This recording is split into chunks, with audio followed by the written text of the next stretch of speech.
Darwin est parti pendant 5 ans, entre l'hiver 1831 et l'hiver 1836. Il ne pensait pas partir aussi longtemps. Donc dans ce grand voyage qui va se passer essentiellement dans l'hémisphère sud, donc Amérique du Sud, Australie, et bien sûr le grand épisode des Galapagos, il va être confronté à 2 éléments essentiels pour sa future théorie. Premièrement, la diversité des espèces ou des formes vivantes dans le temps, donc ce sont les fossiles.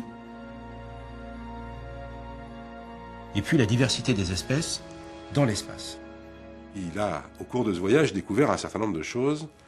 Je pense qu'il les a découvertes, je veux dire, au niveau des sentiments. Premièrement, il a été époustouflé par la beauté des milieux tropicaux, par la luxuriance de ces milieux.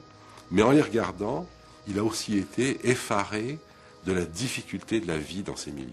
En voyant une forêt tropicale et tous ces monceaux d'arbres qui pourrissent les uns sur les autres et ces animaux qui mangent tout ce qu'ils peuvent, etc., la perception d'une lutte pour la vie est infiniment plus facile en regardant une forêt tropicale qu'en regardant un champ du Sussex.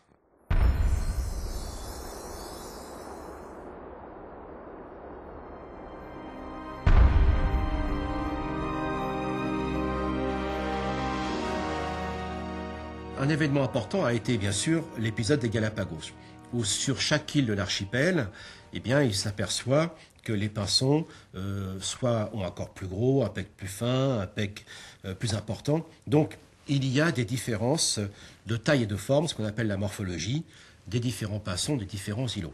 Comme auparavant, il s'était baladé, entre guillemets, en Amérique du Sud, il se doute bien que ces pinsons des différents îlots de l'archipel des Galapagos sont issus d'une même population identique.